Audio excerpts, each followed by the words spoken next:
ఏందన్నా ఏమో పేపర్ చదువుతున్నావు బాగానే, ఏంది విశేషాలు?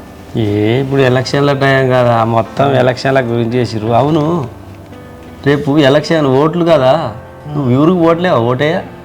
ఏ పోతలేను, నాకు ఇప్పుడు అంత ఎలక్షన్ల మీద పెద్ద ఇంట్రెస్ట్ ఏం లేదు. అరే అట్లా అంటావేంది? అంబేద్కర్ నీకు ఓటక్కు కల్పించింది, ఓటక్కు వినియోగించుకోవాలి. మనం ఇప్పుడు ఓటేసింది ఎవడన్నా చూస్తాడా? ఏంది ఎవడు చూడాడు కదా.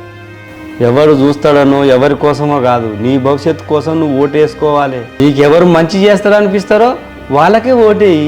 ఒక్క ఓటు వల్ల కొంతమంది జీవితాలు ఆధారపడి ఉంటాయి. రేపు పుట్టబోయే బిడ్డ భవిష్యత్తు కూడా ఆధారపడి ఉంటుంది. ఇప్పుడున్న పరిస్థితి కారణం మనకన్నా ముందు తరాల వాళ్ళు ఓట్లు వేయటం వల్లనే. ఎందుకంటే వాళ్ళు సారా ప్యాకెట్లకు, చీర జాకెట్లకు ఓట్లు వేసారు కాబట్టికే మనం ఈ పరిస్థితిలో ఉన్నాం. అప్పుడైనా ఇప్పుడైనా ప్రజలు డబ్బులు ఇస్తేనే ఇస్తారు. ఏ రాజకీయ నాయకుడు వచ్చి కూడా ఎక్కువ పైసలు ఎవరు ఇస్తారో వాళ్ళకే ఓటేస్తారు. ఇప్పుడు ఒక ఎగ్జాంపుల్ చెప్పాలంటే, నేను ఇక్కడికి అక్కడికి పోవాలి. ఒకవేళ నేను అక్కడికి పోయి వేయాలనుకో ఓటు 1000 రూపాయలు ఖర్చు అవుతాయి, రేట్లు ఏమో ఇట్లా విరిగిపోయినాయి. ఏం చేయమంటావు మరి? నువ్వు పైసలు తీసుకొని ఓట్లు వేయటం వల్లనే వాళ్ళు మనల్ని మన ఇచ్చిన డబ్బులు ఎలా తీసుకోవాలని ట్యాక్స్ రూపంలో పప్పుల మీద, ఉప్పుల మీద, పెట్రోల్ మీద, అన్నిటి మీద మనల్ని మళ్ళీ పిండి వసూలు చేస్తారు.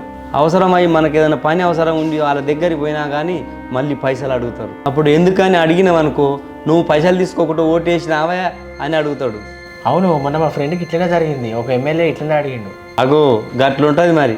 మనం పైసలు తీసుకొని ఓటేస్తే నాయకుల్ని ఏది అడగలేము. మనం నిజాయితీగా పైసలు తీసుకోకుండా ఓట్లు వేస్తేనే మనం ఏ నాయకునైనా ప్రశ్నించే హక్కు మనకు ఉంటుంది. వాళ్ళు తప్పు చేసినా కూడా నిలదీయొచ్చు. అందుకే రాజ్యాంగం మనకు కల్పించిన ఓటు హక్కుని వినియోగించుకోవాలి. అంతే అంట, వేయాల్సిందేనా? అయినా నా ఒక్కరి ఓటుతో ఏమైతే చెప్పు.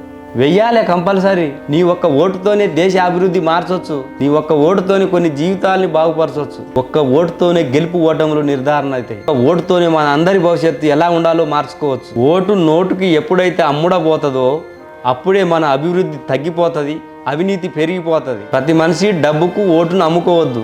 ఎందుకంటే ఒక్క ఓటు వల్ల దేశాన్ని మార్చే శక్తి ఉంటుంది. అరే అర్జెంట్గా నాకు ఒక 50,000 కావాలరా, హాస్పిటల్లో కట్టాలి. ఉన్నాయా నీ దగ్గర ఏమన్నా?